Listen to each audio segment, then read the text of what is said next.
എല്ലാവർക്കും കേളി മീഡിയയിലേക്ക് സ്വാഗതം. എൻ്റെ ചാനൽ ആദ്യമായിട്ട് കാണുകയാണെങ്കിൽ സബ്സ്ക്രൈബ് ചെയ്യുക, സപ്പോർട്ട് ചെയ്യുക, നിങ്ങളുടെ വിലയേറിയ അഭിപ്രായങ്ങൾ കമൻറ്റായി രേഖപ്പെടുത്തുക, ലൈക്ക് ചെയ്യുക. അപ്പോൾ നമുക്ക് ഇന്നത്തെ ഇഷ്ടം എന്താ സീരിയലിൻ്റെ എപ്പിസോഡിലേക്ക് പോയാലോ?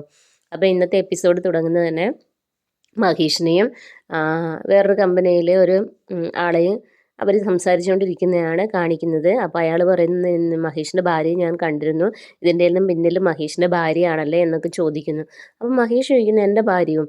അതെ, മഹേഷിൻ്റെ ഭാര്യ രചനയെ കണ്ടിരുന്നു എന്ന് പറയുന്നു. അപ്പം മഹേഷ് പറയുന്നു രചന ഇപ്പോൾ എൻ്റെ ഭാര്യയല്ല, ഞാൻ വേറെ ആളെ കല്യാണം കഴിച്ചു. എൻ്റെ ഭാര്യയുടെ പേര് ഡോക്ടർ ഇഷിത എന്നാണ്, അവൾ മെഡിസിറ്റിയിൽ CMO ആണെന്നൊക്കെ പറയുന്നു. അപ്പോൾ ഇതെല്ലാം കേട്ട് രചന അപ്പുറത്തിങ്ങനെ നിൽക്കുകയാണ്.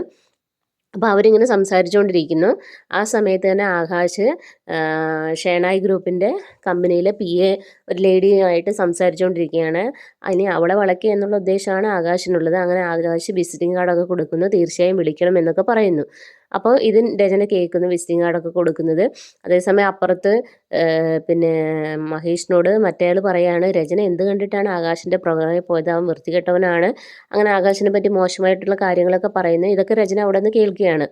അങ്ങനെ മഹേഷ് അപ്പുറത്തേക്ക് പോകുന്നു. രചന ആകാശിനോട് ചോദിക്കുന്നു ആകാശ് എന്താണ് ഇവിടെ കാണിക്കുന്നത്, നിങ്ങളും അവളും തമ്മിൽ എന്താ?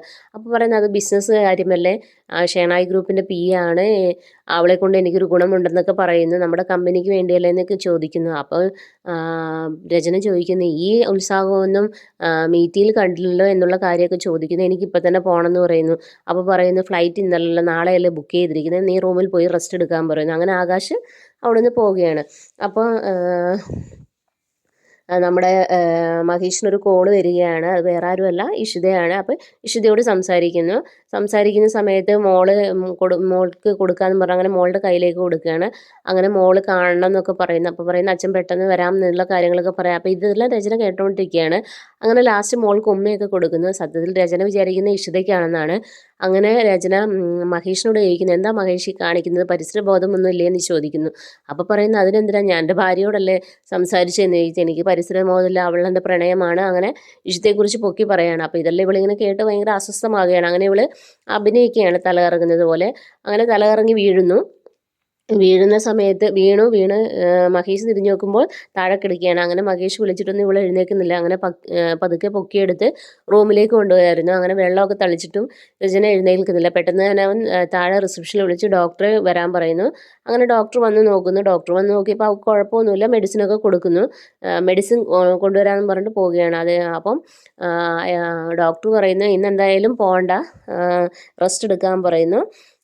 മഹേഷിനോട് പറയുകയാണ്. അപ്പം മഹേഷ് അവിടെ ഭർത്താവല്ല എന്നുള്ള രീതിയിൽ നിൽക്കുകയാണ്. അങ്ങനെ ഡോക്ടർ പോകുന്നു. അപ്പം മഹേഷ് ഉടനെ രചനയോട് പറയുന്നു നിൻ്റെ ഭർത്താവിനെ പെട്ടെന്ന് വിളിക്ക്, എനിക്ക് പോകണമെന്ന് പറയുന്നു, എനിക്ക് നിനക്ക് കൂട്ടിരിക്കാനൊന്നും സമയമില്ല എന്ന് പറയുന്നു. എന്നിട്ട് മഹേഷ് തന്നെ പറയുന്നു അവനിന്ന് വരുമൊന്നുമില്ല, അവൻ മറ്റേ ആ PAയുടെ പുറകെ ആയിരിക്കും, അവളുടെ റൂമിലായിരിക്കും എന്നുള്ള കാര്യമൊക്കെ പറയുന്നു. അപ്പം രചന പറയുന്നു ഇല്ല മഹേഷ് പോയിക്കോ, എനിക്ക് കുഴപ്പമൊന്നുമില്ല എന്ന് പറയാം, എന്തായാലും മെഡിസിൻ വരട്ടെ എന്ന് പറയുന്നു. അങ്ങനെ അവിടെ ഇരിക്കുകയാണ്. അതേസമയം വീട്ടിലാണെങ്കിൽ ഇഷിത രാത്രി ഇങ്ങനെ ലാപ്ടോപ്പിൽ എന്തോ ചെയ്തുകൊണ്ടിരിക്കുകയാണ്. പെട്ടെന്ന് കൈലാസ് അകത്തേക്ക് വരുന്നു. അവളറിയാതെ റൂം ലോക്ക് ചെയ്തിട്ട് അവളുടെ കഴുത്തിലൂടെ കൈയിട്ട് പിടിക്കാൻ നോക്കുന്നു. പെട്ടെന്ന് തന്നെ അവൾ ചാടി എഴുന്നേൽക്കുന്നു. എന്തായി കാണിക്കുന്നതെന്ന് ചോദിക്കുന്നു. അങ്ങനെ ബഹളം വയ്ക്കുന്ന സമയത്ത് കൈലാസ് പറയുന്നു നിനക്ക് ഞാൻ ഒരു ഗിഫ്റ്റ് തരാൻ വന്നതാണ് എന്ന് പറയുന്നു. അങ്ങനെ ഗിഫ്റ്റ് എടുത്ത് കാണിക്കുന്നു. ഇത് 1.5 ലക്ഷം ഡയമണ്ട് ആണ്, നിൻ്റെ കയ്യിൽ നല്ല ചേരുണ്ട്. അപ്പോൾ അവൾ പറയുന്നു നിൻ്റെ ഭാര്യയ്ക്ക് കൊണ്ട് കൊടുക്കാൻ പറയുന്നു. അതല്ല നീ ഇട്ടാലേ ഇത് ഭംഗി കാണുള്ളൂ എന്ന് പറയുന്നു. അങ്ങനെ പെട്ടെന്ന് അവളെ കയറി പിടിക്കുന്ന സമയത്ത് ഇഷിതയ്ക്ക് എന്ത് ചെയ്യണമെന്ന് അറിയത്തില്ല. അങ്ങനെ ഇഷിത പെട്ടെന്ന് ഡോറ് തുറന്ന് പുറത്തേക്ക് ഇറങ്ങി അടുത്ത റൂമിലേക്ക് കയറുകയാണ്. ആ സമയത്ത് അവൾ ഏത് റൂമാണെന്ന് നോക്കുന്നില്ല. അങ്ങനെ അകത്ത് കയറി രക്ഷപ്പെടുന്ന സമയത്ത് ഇഷിതയാണ് ഭയങ്കര പേടിച്ചിരിക്കുകയാണ്. അപ്പോൾ ഇഷിത എന്ത് ചെയ്തു, അകത്തുനിന്ന് ലോക്ക് ചെയ്തു. അപ്പോഴാണ് അവൻ കുറേ കൊട്ടുന്നു. അപ്പോൾ ഇവള് തുറക്കുന്നില്ല. അപ്പം കൈലാസിന് മനസ്സിലായി ഇനി പണി പാടുന്നത്. അങ്ങനെ അവൻ പുറത്തുനിന്ന് ആ റൂം ലോക്ക് ചെയ്യാണ്. അങ്ങനെ ഇനി മഞ്ജുമയും അമ്മയും വരുമ്പോഴത്തേന് ഇനി എന്ത് ചെയ്യുമെന്ന് ആലോചിച്ച് നിൽക്കുകയാണ്. അങ്ങനെ അവരൊരു കള്ളക്കഥ മനസ്സിലുണ്ടാക്കി വെക്കുകയാണ്. ആ സമയത്ത് എന്നിട്ട് അവൻ പുറത്തിരിക്കുകയാണ്. ആ സമയത്ത് നമ്മുടെ സ്വപ്നവല്ലിയും മഞ്ജിമയും വരികയാണ്. അപ്പോൾ ഇവൻ ഇങ്ങനെ പേടിച്ചിരിക്കുന്ന കണ്ടപ്പോൾ തന്നെ അവർ ചോദിക്കുന്നു എന്താ പറ്റിയെന്ന് ചോദിക്കുന്നു.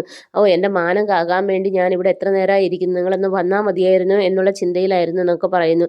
അപ്പം സ്വപ്നവല്ലി ചോദിക്കുന്നു വേറെ ആരുമല്ല അവൾ തന്നെ. ഇഷിതയെ ഒന്ന് ചോദിക്കുന്നു മഞ്ജിമ. അങ്ങനെ റൂമിൽ പോയി തട്ടുന്ന സമയത്ത് തുറക്കാൻ പറയുന്നു. അങ്ങനെ ഇഷിത പുറത്തേക്ക് ഇറങ്ങുകയാണ്. പുറത്തിറങ്ങുമ്പോഴത്തേനും പേടിച്ചാണ് ഇറങ്ങുന്നത്. നീ എന്താടി അങ്ങനെ മഞ്ജിമ അവളെ ഒത്തിരി കുറ്റപ്പെടുത്തുന്നു. അപ്പോൾ ഇത് എല്ലാം മാനിപ്പുലേറ്റ് ചെയ്യുകയാണ് കൈലാസ് ചെയ്ത രീതിയിലല്ല പറയുന്നത്. ഇഷിത അയാളെ കയറി പിടിക്കാൻ ചെന്നു. അങ്ങനെ ബെഡ്റൂമിലേക്ക് കയറി വന്നു. അപ്പോഴാണ് ഇഷിതയ്ക്ക് ഓർമ്മ വരുന്നത് ഇത് ഇവരുടെ ബെഡ്റൂമാണല്ലോ എന്ന്. മഞ്ജിമ ചോദിക്കുന്നു നീ എന്തിനാ ഞങ്ങളുടെ ബെഡ്റൂമിൽ കയറിയപ്പോൾ? അപ്പോൾ ഇവൾ പറയുന്ന ആരും വിശ്വസിക്കുന്നില്ല, സ്വപ്നവല്ലി പോലും വിശ്വസിക്കുന്നില്ല. അങ്ങനെ ഇവൾക്കെതിരെ എല്ലാവരും തിരിയുകയാണ്. ഇങ്ങനെയാണ് എപ്പിസോഡ് അവസാനിക്കുന്നത്. നാളത്തെ എപ്പിസോഡിലാണ് കാണിക്കുന്നത്. ഇങ്ങനെ പറഞ്ഞുകൊണ്ടിരിക്കുന്ന സമയത്ത് ഇഷിത നല്ലൊരു അടി വെച്ച് കൈലാസിന് കൊടുക്കുകയാണ്. അപ്പം കൊടുക്കുന്ന അവൾക്ക് ഭയങ്കര സങ്കടമാകുന്നു. ഇനി എന്ത് ചെയ്യണമെന്ന് അറിയത്തില്ല. ഇതേ സമയം ഡൽഹിയിലാണെങ്കിൽ ഹോട്ടലിൽ രചനയുടെ അടുത്ത് മഹേഷ് ഇരിക്കുകയാണ്. അപ്പോഴാണ് മഹേഷിന് കോള് വരുന്നത്. വേറെ ആരുമല്ല, ഇഷിത തന്നെ. ഇഷിത തൻ്റെ സങ്കടങ്ങളൊക്കെ പറയുന്നു. അങ്ങനെ മഹേഷ് പെട്ടെന്ന് തന്നെ വരാൻ വേണ്ടി തീരുമാനിക്കുന്നു.